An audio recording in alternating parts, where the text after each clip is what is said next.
Bismillahirrahmanirrahim. Assalamualaikum warahmatullahi wabarakatuh. Hai minasan, ya, ketemu lagi sama Ika Sensei. Semoga minasan masih semangat. Semoga nggak bosan juga dengar suaranya Ika Sensei, ya.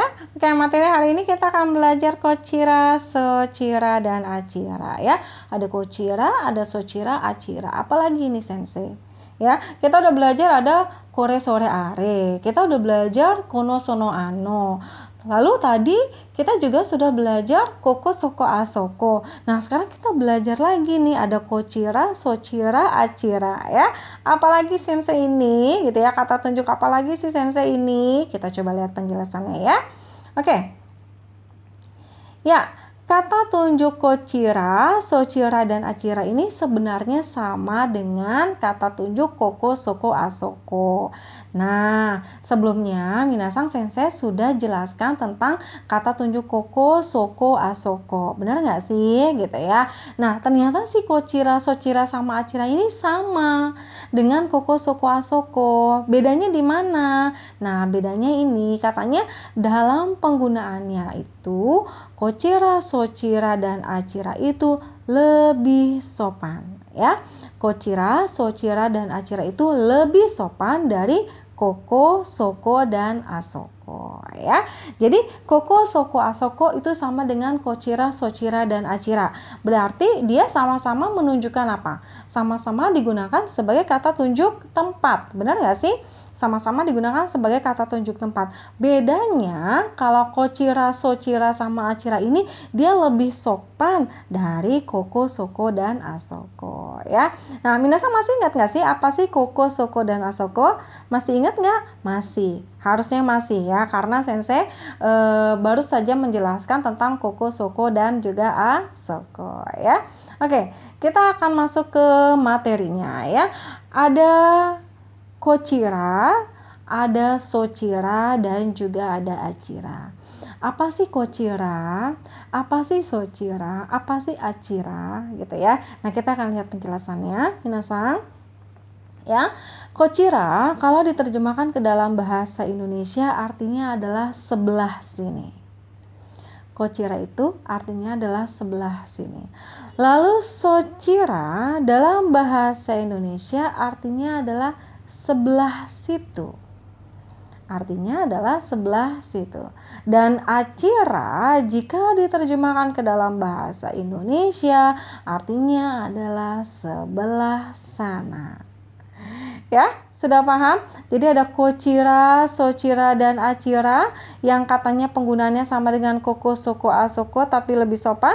Kalau koko, soko, asoko artinya di sini, di situ, di sana. Kalau kochira, sochira, achira artinya di sebelah sini, sebelah situ, dan juga di sebelah sana. Itu ya, kalau kita terjemahkan ke dalam bahasa Indonesia. Nah, sekarang kita lihat lagi ya penjelasannya.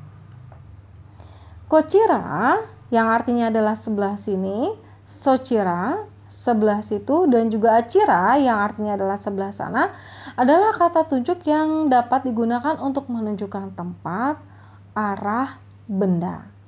Dan juga bisa digunakan untuk menunjukkan orang secara sopan. Ya. Nah, dalam penggunaannya tetap disesuaikan dengan jarak dari si pembicara maupun lawan bicara, ya. Nah, kenapa ada sebelah sini, sebelah situ, sebelah sana? Karena tergantung dari posisi si pembicaranya. Ketika dia mengungkapkan ini, ketika dia dengan sedang menyatakan sesuatu gitu ya, menunjukkan tempat, entah itu menunjukkan arah ataupun benda, atau dia juga ingin menunjukkan orang, posisinya dia ada di mana? Dia dekat nggak dari lokasinya? Dia dekat nggak dari tempatnya? Dia dekat nggak dari orang yang sedang dibicarakannya? Nah, masalahnya ada di situ, ya. Oke. Ya, kita akan langsung masuk ke pola kalimatnya ya, minasang ya.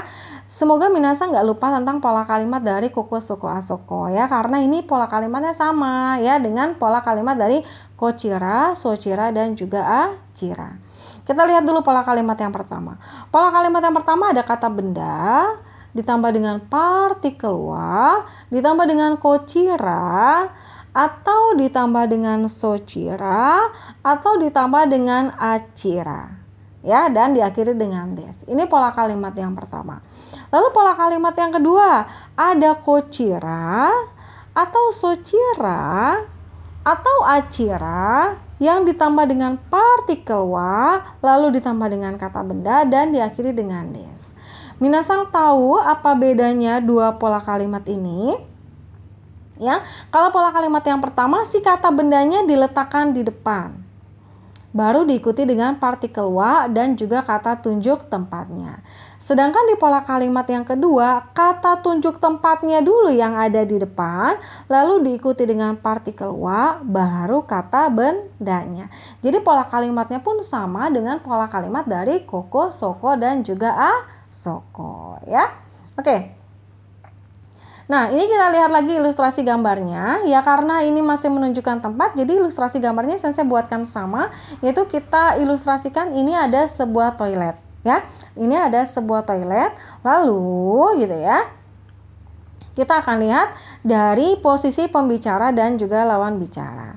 Kita anggap minasang si anak perempuan yang dikuncir kuda ini adalah pembicara dan yang dikuncir dua ini sebagai lawan bicaranya, ya. Kita umpamakan seperti itu. Nah, sekarang kita lihat. Ketika posisi si pembicara dengan si lawan bicara ini posisinya sama-sama dekat dengan tempatnya atau dengan bangunannya ini, maka dia menggunakan kata tunjuknya ini, kocira, ya. Dia menggunakan kata tunjuk ini, yaitu kocira. Tetapi ketika si pembicaranya ini posisinya agak jauh dari si tempatnya ini, dia menggunakan kata tunjuknya socira. Ya, dan ketika posisi keduanya ini posisinya jauh dari si tempatnya ini, dari si toiletnya ini, mereka menggunakan kata tunjuknya acira. Jadi sebenarnya kata tunjuk kocira, socira, acira sama dengan koko, soko, dan juga asoko.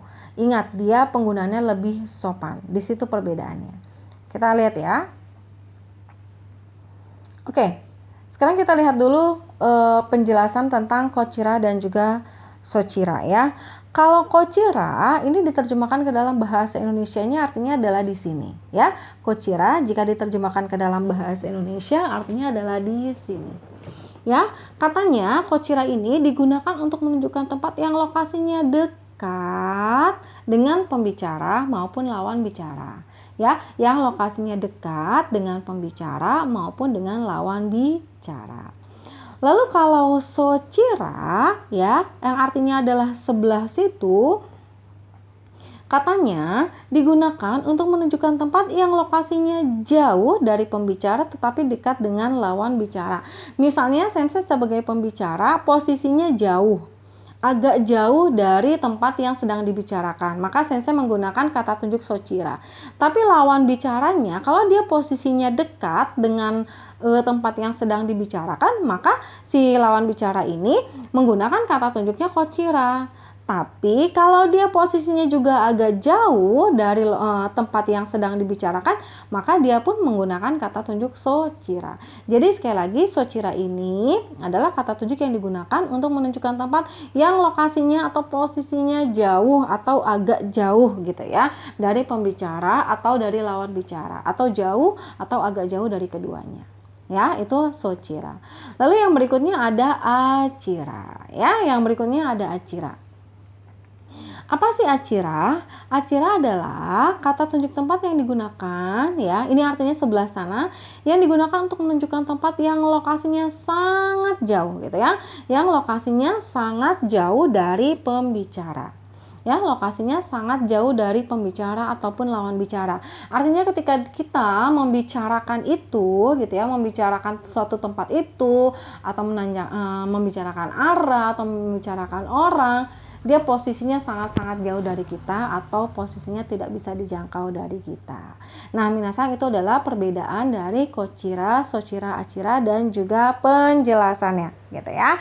Nah, oke, sekarang minasang kita akan melihat contoh-contoh kalimat dengan menggunakan pola-pola kalimat yang tadi sudah dijelaskan di atas ya.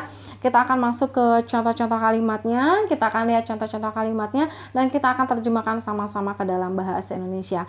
Oke, minasang, ini akan saya jelaskan di video berikutnya ya, supaya tidak terlalu berat dan minasang juga mencernanya bisa nggak terlalu berat juga gitu ya. Jadi saya akhiri sampai di sini dan kita akan masuk ke contoh-contoh kalimat dengan menggunakan pola kalimat yang tadi sudah dijelaskan di atas ya. Arigatou gozaimasu.